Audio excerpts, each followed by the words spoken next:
I am an 18-year-old who secretly crossdresses, and this is something I have carried with me quietly for as long as I can remember. Ever since I was a young boy, I found myself drawn to the clothing of the opposite gender in a way I could never fully explain, even to myself. It started with small things, little moments of curiosity that I brushed off at first, but that kept coming back to me again and again. I remember the very first time I tried on something that wasn't mine. It was one of my older sister's shirts that she had left on the laundry basket, and I was maybe 9 or 10 years old at the time. I slipped it over my head when nobody was home, and stood there in front of the mirror feeling something I couldn't put into words. It wasn't just the softness of the fabric or the way it draped differently on my body. It was a feeling deep inside that made me feel like I had discovered a secret part of myself that nobody else knew about. From that day on, the curiosity never really left me. I would wait for moments when the house was empty, when my parents had gone to work and my sister was out with her friends, and I would quietly sneak into her room and try on different pieces of her clothing. I was always so careful to put everything back exactly where I had found it, smoothing out wrinkles and folding things the way she had folded them, making sure no trace of my presence remained. The fear of being caught was always there, hovering at the edges of my excitement, but somehow that fear only made the whole experience feel more thrilling, more alive, more like something I had to keep doing no matter how much I told myself I should stop. As I grew older, my interest only deepened, and I started to realize that simply borrowing my sister's clothes was not going to be enough for me forever. Her clothes were not always the styles I wanted, and they were not always in my size, and there was always the constant worry that she might notice something out of place. So when I got a little older and had some money of my own from doing chores and small jobs, I began to discover the world of online shopping. The internet became my secret playground, a place where I could browse through endless catalogs of feminine clothing without anyone ever knowing what I was looking at. I would spend hours late at night scrolling through websites, adding things to my cart and removing them, debating with myself about whether I should actually go through with the purchase. The first time I ordered something for myself, a simple pair of pink panties, I was so nervous I almost canceled the order 3 different times before it finally shipped.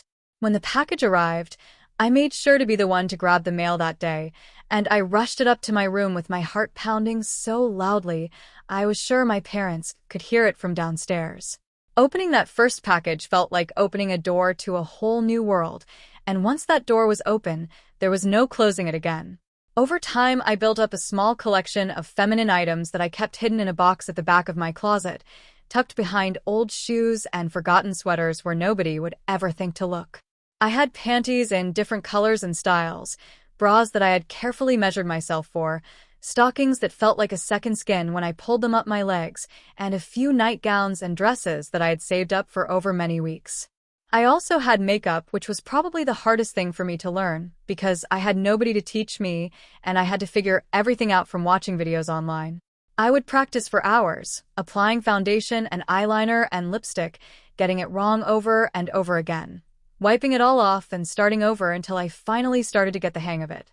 And then there was the wig, my beautiful blonde wig that I had saved up for and ordered from a specialty store, the one item that truly transformed me when I put it on. With the wig on my head, and my makeup done, and my feminine clothes on my body, I could look in the mirror and see someone else looking back at me, someone softer and prettier, and more like the person I felt I was on the inside. I typically dressed up in my room during the nighttime, when everyone else in the house was asleep and the world outside was quiet and still. There was something about the darkness and the silence that made it feel safer, that made it feel like my secret was truly mine and mine alone. I would lock my door and close my curtains tightly, leaving only the soft glow of my bedside lamp to light the room, and I would take my time getting ready, savoring every moment of the transformation. Those nights were precious to me, little pockets of time when I could be completely myself without any fear of judgment or discovery. But there was always a part of me that wanted more, that wanted to push the boundaries a little further, that wondered what it would be like to be dressed up during the day, or to wear something especially beautiful for no reason at all other than to make myself feel good. That desire for something more is what led me to the moment that changed everything. One day while I was browsing online, just casually scrolling through one of my favorite stores during a quiet afternoon when I had nothing else to do, I came across the most adorable pink baby doll set I had ever seen in my life. The moment my eyes landed on it, I knew I was in trouble, because I knew immediately that I had to have it. The photos showed the set from every angle, and I zoomed in on each one to study the intricate details that made it so special. The fabric looked impossibly soft, a delicate blend of lace and mesh that seemed almost too pretty to be real. The pink color was the perfect shade, not too bright and not too pale, just a soft, sweet pink that reminded me of cotton candy and cherry blossoms and all the things I had ever associated with being feminine and beautiful. There were tiny details everywhere I looked, little bows and embroidered flowers and scalloped edges that showed someone had put real care into designing this piece. The baby doll itself had a fitted bust with delicate cups and then flowed out into a flirty short skirt that ended in a ruffle, and it came with a matching pink thong that completed the set perfectly. I sat there staring at my screen for what must have been 20 minutes, going back and forth in my mind about whether I should buy it. It was more expensive than most of the things I had bought before, and I had to think about whether I could afford it without raising any suspicions. But the more I looked at it, the more I knew I couldn't let it go. I quickly made the purchase before I could change my mind, and then I sat back in my chair feeling that familiar mixture of excitement and nervousness that always came with these moments. The days that followed were filled with eager anticipation. I checked the tracking information on my phone what felt like 100 times a day, watching as the package made its way from the warehouse to a distribution center to a local sorting facility, and finally onto a delivery truck. Every morning I would wake up wondering if today would be the day it arrived, and every afternoon when I got home I would check the front porch hoping to see a package waiting for me. The waiting was almost unbearable, but it also added to the excitement, building up the anticipation until I felt like I might burst with it. I imagined how the set would look on me, how the fabric would feel against my skin, how the color would complement my wig and my makeup. I planned out exactly what I was going to do when it finally arrived, how I was going to take my time and make it special, how I was going to capture the moment with photos and videos that I could look back on later. When the package finally arrived, I happened to be the first one home that day, which felt like a perfect stroke of luck. I spotted the small cardboard box sitting on the front step the moment I walked up the driveway, and my heart leaped into my throat as I recognized the discreet packaging of the shop I had ordered from. I scooped it up quickly and hurried inside, locking the front door behind me and rushing straight up to my room with the box clutched tightly in my hands. I sat down on the edge of my bed and stared at the box for a long moment, almost not wanting to open it because the anticipation itself had become something I wanted to hold on to. But eventually I couldn't wait any longer, and I carefully peeled back the tape and opened the flaps and pulled out the pretty tissue paper that was wrapped around my new treasure. The moment I laid eyes on the set in person, I was overjoyed in a way that's hard to describe. It was even more beautiful than I had imagined from the photos online, which was something I almost never expected with online shopping because so often things looked better in pictures than they did in reality. But this was different. This was even better than the pictures. The soft pink color was even more delicate and pretty in person, and the white lace trim caught the light in a way that made it look almost like it was glowing. The delicate embroidery was so finely done that I could trace the little flowers with my fingertip and feel the raised threads beneath my skin. I held the baby doll up against my chest and twirled it slightly, watching the way the skirt flared out, already imagining how it would look when I was wearing it. I knew I couldn't wear it right at that moment because my family was still home and would be home for the rest of the evening, so I carefully folded the set back into its tissue paper and hid it away in my secret box at the back of my closet. I lay in bed that night thinking about it, dreaming about it almost, planning out the perfect moment to finally wear it. And as luck would have it, the timing couldn't have been more perfect because the very next day my family announced that they were going to be heading out for the afternoon. My parents had some errands to run, and they were going to take my sister with them to do some shopping, and they would be gone for at least 4 or 5 hours, maybe longer if they stopped for dinner on the way home. I tried to play it cool when they told me, mentioning casually that I would probably just stay home and relax and maybe watch a movie or play some video games. But inside my heart was already racing with excitement, because I knew exactly what I was going to do with my afternoon of freedom. The moment their car pulled out of the driveway and disappeared down the street, I sprang into action. I decided to make this day extra special by getting all dolled up and doing something more adventurous than just staying hidden away in my room. This was my chance to really enjoy my new look without constantly worrying about someone interrupting me, and I wanted to make the most of every single minute. The first thing I did was security because no matter how excited I was, I knew I had to be careful. I went to the front door and made sure it was locked, then I double-checked it just to be sure, even pulling on the handle to test that it wouldn't open. Then I went to the back door and did the same thing, locking it and then testing it and then locking it again just to be absolutely certain. I checked every window on the ground floor too, making sure they were all closed and latched. I knew my family wouldn't be back for hours, but the locked doors made me feel safer, like I had created a protective bubble around myself where nothing could go wrong. Once the house was secured, I made my way back to my room and started preparing the space. I closed all the curtains carefully, pulling them tight so that no gaps remained, creating a cozy and intimate space for myself where I could feel completely private. I turned on the soft, warm lamp on my bedside table and switched off the harsh overhead light, transforming my bedroom into a gentle, glowing sanctuary. I put on some quiet music in the background, just a soft playlist of songs I liked to listen to when I was getting ready, and then I went into the bathroom to begin my preparation. I had already shaved that morning, which I usually did anyway because I liked the feeling of smooth skin, and it made wearing my feminine clothes feel so much better. I washed my face thoroughly with my cleanser, taking my time to make sure all the oil and impurities were gone, and then I patted my skin dry with a soft towel. After that, I applied a generous layer of moisturizer, working it into my skin with gentle circular motions. I had learned over time that moisturizing well before applying makeup made everything go on more smoothly, and it also made it much easier to remove the makeup later, which was important because I always needed to be completely clean and natural looking before my family came home.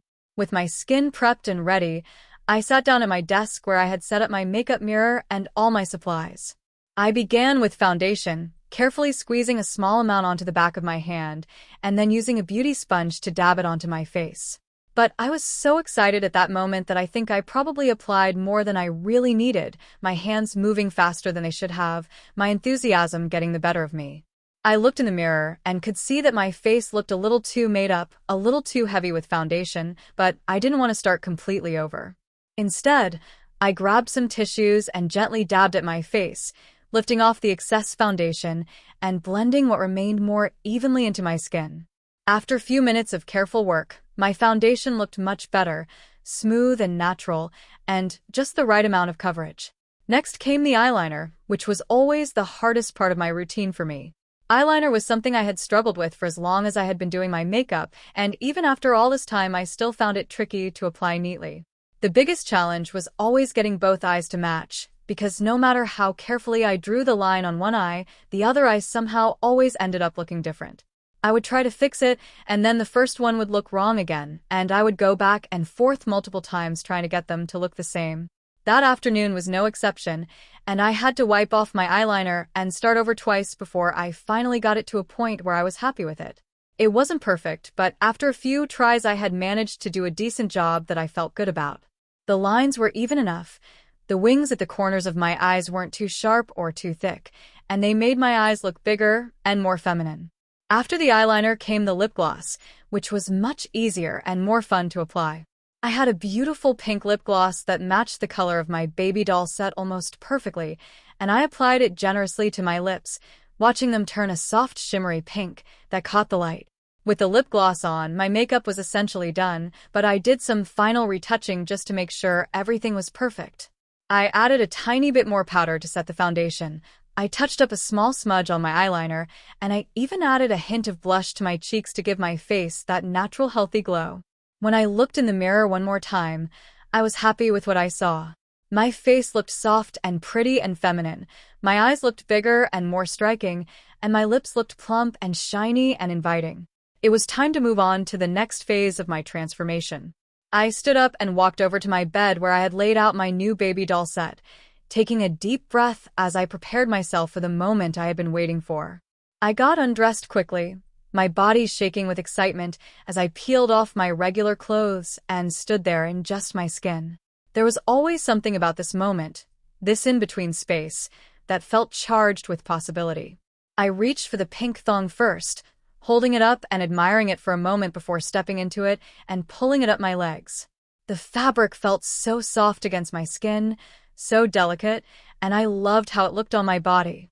I turned to the side and looked at myself in the mirror, admiring the way the thin pink strap sat against my hip, the way it made me feel instantly more feminine. I had worn thongs before, of course, but there was something about this particular one that felt extra special, maybe because it was part of a set, maybe because of how perfectly the color matched my mood that day. Then it was time for the baby doll itself, the centerpiece of my new outfit. I lifted it carefully off the bed and slipped it over my head, letting the soft fabric fall down my body until it settled into place. The fitted top hugged my chest gently, and the flowing skirt swirled around my hips as I moved. I instantly felt so feminine and beautiful, more than I ever had before, like I was wearing something that had been made just for me. Buying the baby doll set was definitely worth every penny I had spent on it. I had been eyeing it for weeks, going back to look at it again and again on the website, talking myself out of buying it more times than I could count before I had finally decided to treat myself, and now I knew I had made the right choice. The lace and mesh fabric felt impossibly soft and delicate against my skin, almost like wearing nothing at all, but somehow also feeling completely glamorous and put together. I loved the way it accentuated my curves, the way it made my body look more shapely and feminine than it really was, the way the ruffles at the hem moved when I turned this way and that. Now for the final part of the transformation, the piece that always made everything come together for me. I picked up my favorite blonde wig from where it sat on its stand on my dresser, and I carefully placed it on my head. I had practiced putting on my wig many times over the years, and I had gotten pretty good at it.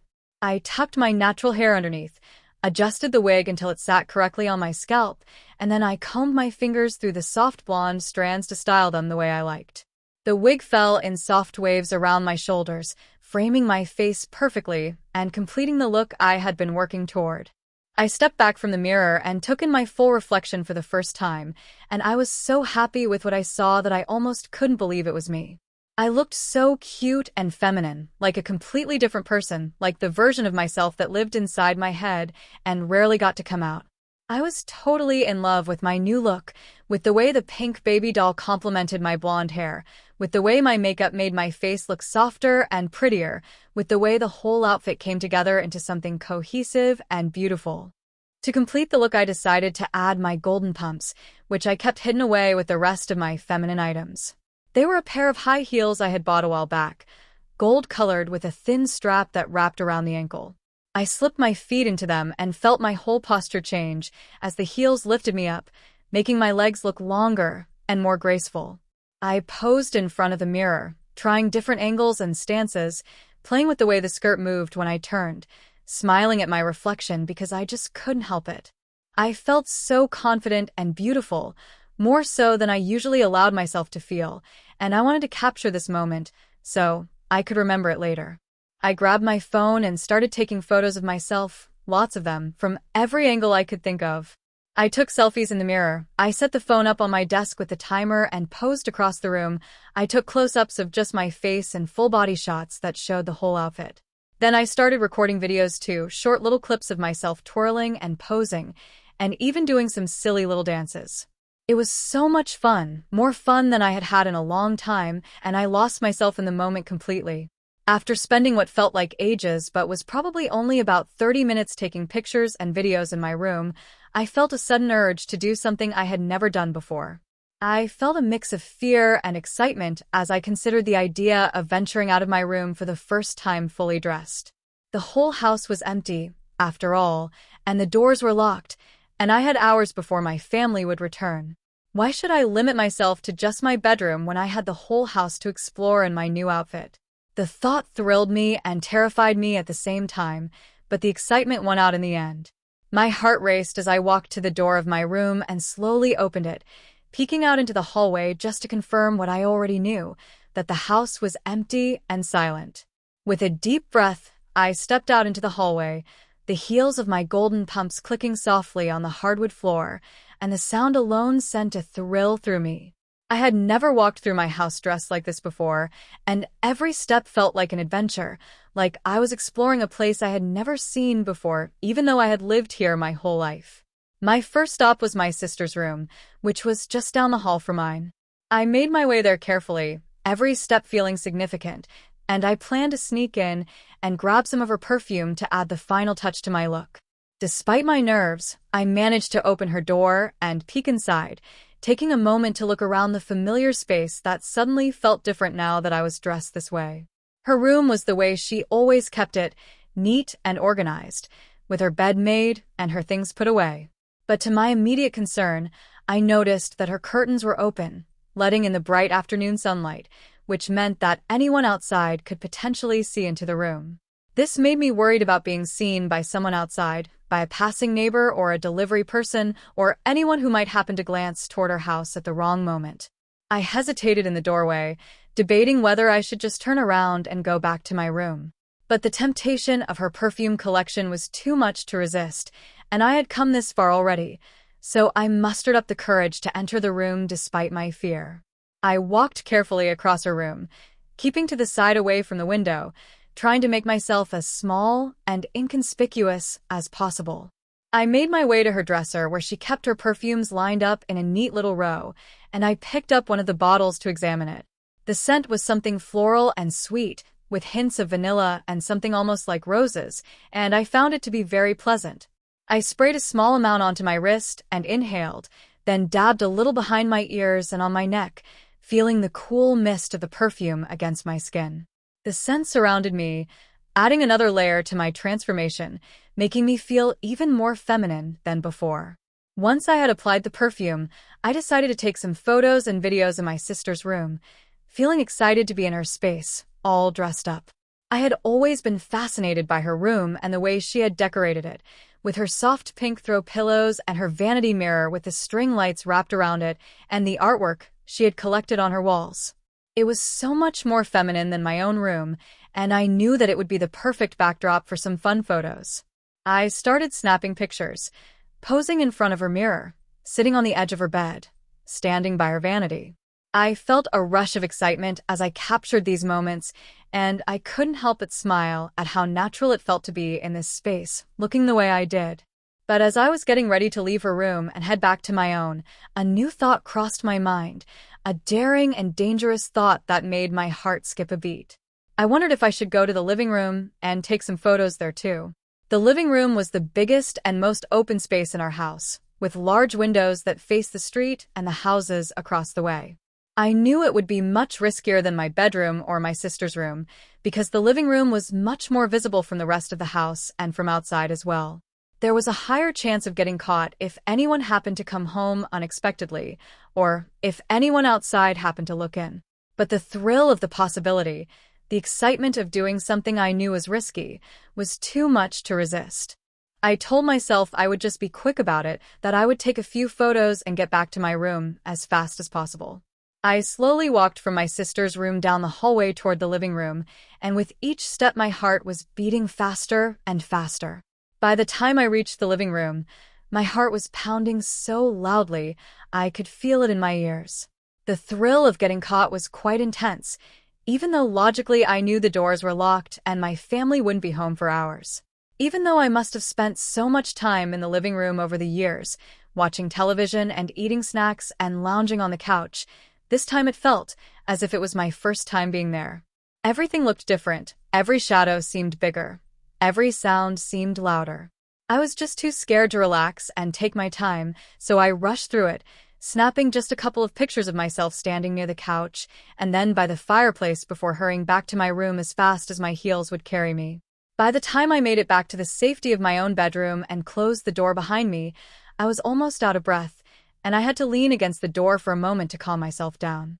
Once I was in the safety of my room, I felt much more relieved, and the panic slowly drained away, replaced by the warm glow of accomplishment. I had done it. I had walked around the house dressed completely as a girl. I had explored my sister's room. I had even braved the living room, and nothing bad had happened. The thrill of it all left me feeling energized and creative, and I decided that I wanted to try something new. I had been thinking for a while about making some videos that I could potentially post on social media, on accounts that I kept private and separate from my real identity. There was a small community online of people like me who shared their journeys and their looks, and I had thought about joining in but had never been brave enough to actually create content myself. But that afternoon, riding the high of my adventure, I felt ready to try. I set up my phone on a small tripod that I had bought for exactly this purpose, positioning it in the corner of my room where it would capture the best angle of me posing and moving around. I got ready to start filming, smoothing out my outfit and fixing my hair and checking my makeup one more time. But as I began to record my first test video and played it back to see how it looked, I quickly realized that the lighting in the room was not quite right. It was a bit too dark, with the soft lamp light creating a moody atmosphere that was nice for ambience, but not great for video. The video looked grainy and shadowy, my face was harder to see, and the beautiful pink color of my baby doll set didn't come through the way it should have. I thought about what I could do to fix the lighting situation, considering different options. I could try turning on the overhead light, but that would make everything look harsh and unflattering. I could move my lamp closer, but that would create weird shadows. I decided that the best course of action would be to open up the curtains in the room and let in some natural light. Natural light was always the most flattering, the most beautiful, and would make the video look so much better. But before I did that, I wanted to make absolutely sure that none of my neighbors were outside and would be able to see me while I was filming. I walked over to the window and peeked out carefully through a small gap in the curtains, scanning the street and the houses around me. I looked at the house directly across from us, at the houses on either side, at the sidewalk and the street and the driveways. I didn't see anyone. The neighborhood looked quiet and empty, the way it usually was on a weekday afternoon when most people were at work or at school. Thankfully, I didn't see anyone, and I told myself it would be safe. With that reassurance, I slowly opened the curtains, letting more light flood into the room. The improvement in the lighting was immediate and dramatic. The room went from dim and shadowy to bright and airy, and when I checked my reflection again, I could see how much better I looked in the natural sunlight. My makeup looked more polished, my outfit looked more vibrant, and my whole appearance was more photogenic. It was much better now to make some videos, but at the same time I was really nervous that someone would see me through the now uncovered window, and I was very conscious of this throughout the filming process. I couldn't help but occasionally glance over at the window to make sure that nobody was watching me, even though I had checked just moments before. Every few seconds I would steal a quick look, scanning the street and the houses across the way, looking for any sign of movement, any indication that someone might be watching. Despite this initial nervousness, I persisted and started taking a few videos. I tried different things, different poses, different angles. At first I was stiff and self-conscious, my movements awkward and forced, but after a few takes, I found myself becoming more comfortable and confident in front of the camera. I started to relax, to enjoy myself, to play around with the recording in different ways. I even decided to try out some different styles of videos, such as making some more girly and playful videos of myself. I twirled and posed and pretended to laugh at something off camera. I did little dances to music that played softly in the background. I lip-synced to a popular song that I knew the words to. I struck dramatic poses and tried to look glamorous like a model. I was really enjoying myself, getting lost in the creativity and the freedom of it all, and I completely lost track of time. The minutes slipped away from me as I focused on creating content I was actually proud of. I knew that my parents would be coming home eventually, and I would need to be cleaned up and back to my normal self before they did, so I decided to make just one more video, and then call it a day. I picked out an outfit pose I wanted to try, a playful look over the shoulder kind of shot, and I positioned myself in front of the camera one more time.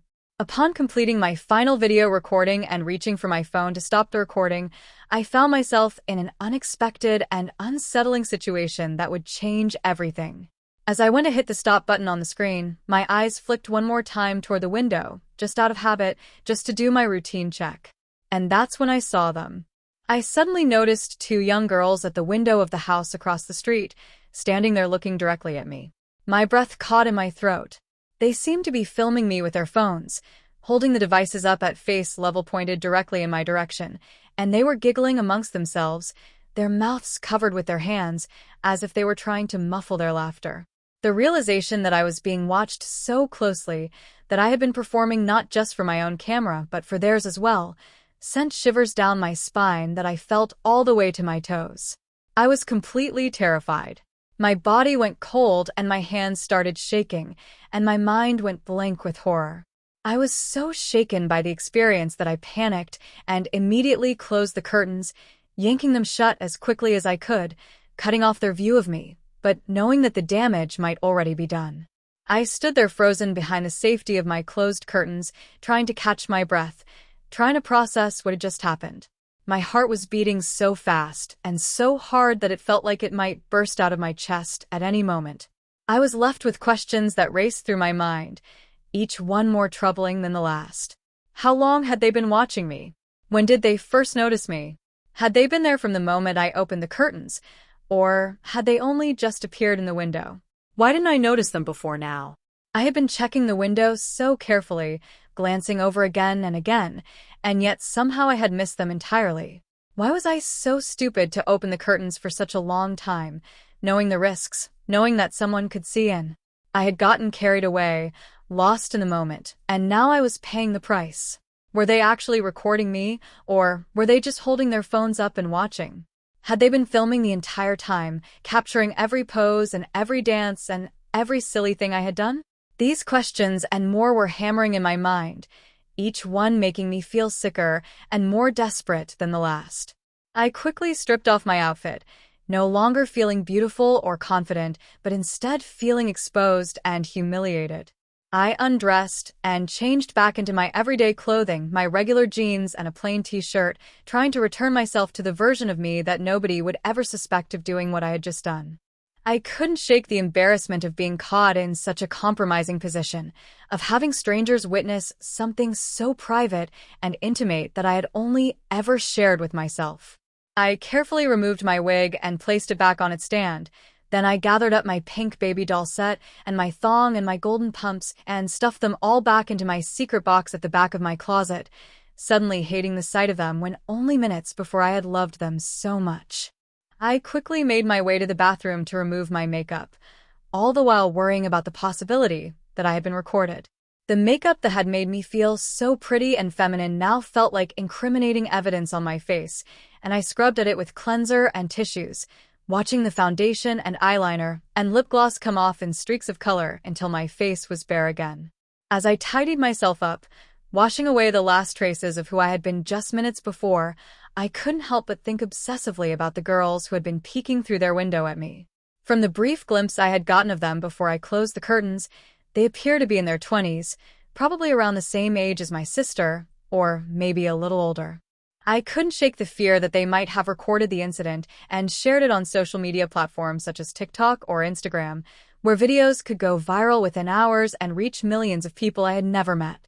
The thought of being humiliated in such a way made me feel extremely uncomfortable, almost physically sick to my stomach. I had worked so hard to keep my secret, to protect this private part of myself, and now it might all be out there for the world to see. I imagined the worst-case scenarios, the comments people might leave, the way people I knew might recognize me and spread the video around our community, the way my family might find out through someone else seeing it online. I was at a loss as to what to do next. The situation felt impossible to fix, but I couldn't just sit there and do nothing either. I started to consider my options. Should I go over to their house and ask them not to post any videos on the internet? That was one option, but it would mean confronting them face to face, having to explain myself, having to admit out loud what I had been doing. The thought of that conversation made me want to disappear. And what would I even say? Please don't post the video of me dressed as a girl? The whole idea was mortifying. But the alternative, sitting at home and doing nothing while they potentially shared the video with the entire world, was even worse. My mind was running in circles as I tried to come up with a solution to this difficult situation, weighing different approaches and finding fault with each one. Just as I was deep in this spiral of worry and indecision, I heard a sound that made my blood run cold. I heard my father's car pull into the driveway, the familiar rumble of the engine and the crunch of tires on gravel, indicating that my parents had returned home much earlier than I had expected. Panic surged through me again. I quickly checked my face in the bathroom mirror for any traces of makeup, scrubbing one more time at a spot near my hairline where I thought I could see a hint of foundation, then rushing to fix my hair so that it looked normal and unstyled. I hurried to the front door to greet them, knowing that if I didn't act normal it would raise suspicions, knowing that I needed to play the part of the bored teenager who had been home alone all afternoon doing nothing of any consequence. As I approached the front door, I glanced through the side window almost out of reflex, and what I saw made my heart sink even further. The girls were still outside. They were standing in their yard now, no longer in the window, but they were definitely still there, and they were still holding their phones. I felt a fresh wave of fear wash over me, and I quickly retreated from the door, ducking back into the hallway out of sight. I changed my plan and went back to my room instead, pretending to be on the phone when my family entered the house. I held my phone up to my ear and started having a fake conversation with nobody, talking loudly enough that they would hear me if they came near my door, but not so loudly that they would actually try to figure out who I was supposedly talking to. My family entered the house with all the usual noise of a family returning from an outing, footsteps and chatter, and the rustling of bags. My mother called out to tell me they had brought food, asking if I wanted to come down and eat with them. I told her through my closed door that I was watching a movie and would eat later, that I was in the middle of an important part and didn't want to pause it. Fortunately, no one came into my room at that time. No one questioned me further or insisted I come out, and I was left alone to deal with my racing thoughts. After a few minutes had passed and the house had settled into its normal rhythms, I peeked out the window again from behind the closed curtains, just lifting them slightly so I could see without being seen. I saw that the girls were gone. They had finally gone back inside their house, or maybe they had left to go somewhere else entirely. I was still scared to open the curtains all the way in case my mother came in and suspected something was off about my room, but eventually I mustered the courage to open them just a little, my heart racing with fear the whole time. The afternoon sunlight came in through the gap, but everything looked different now. The warm golden light no longer feeling beautiful and inviting, but instead feeling exposed and dangerous, a reminder of the visibility that had betrayed me. My mind was overwhelmed with a flood of thoughts that I couldn't seem to organize or quiet down. I tried to think about who these girls might be, where they had come from, why they had been at that window. I was unfamiliar with the girls from the neighboring house, having never seen them before. It was uncertain if they were friends of Jane, who was the neighbor's daughter and the only person I really knew from that house, or if they were perhaps relatives visiting from out of town, or maybe even house guests staying for the weekend. I didn't know, and I had no way of finding out without asking questions that would seem strange and out of place. At the time of the incident, I was too startled to think clearly about what had just occurred and what my next move should be.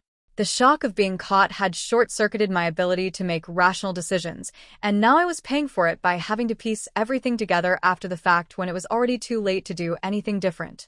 I noticed that the girls had their phones out the entire time I had seen them, holding them up in a way that strongly suggested they were taking photos or recording video.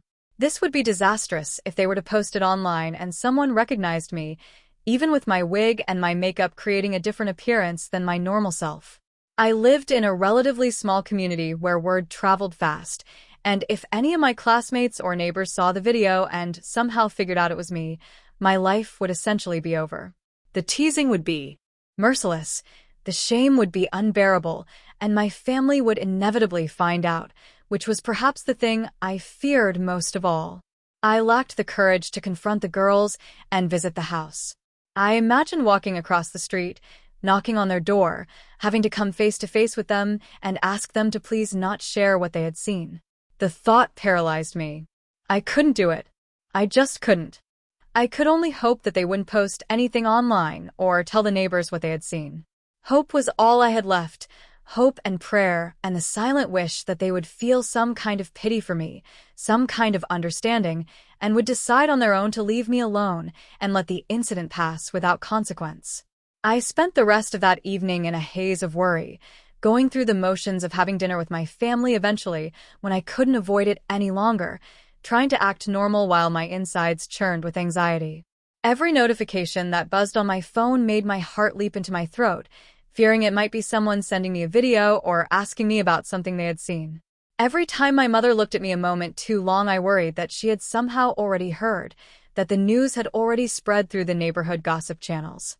I went to bed that night and lay awake for hours, staring at the ceiling, replaying the entire afternoon over and over again in my mind, wishing I could go back and make different choices, wishing I had never opened those curtains, wishing I had been satisfied with just my bedroom and my mirror and the safety of my closed and locked space. But wishes wouldn't change what had happened, and all I could do was lie there in the darkness and wait to see what tomorrow would bring, what consequences I might face, whether the secret I had kept for so many years was about to be torn open for everyone to see.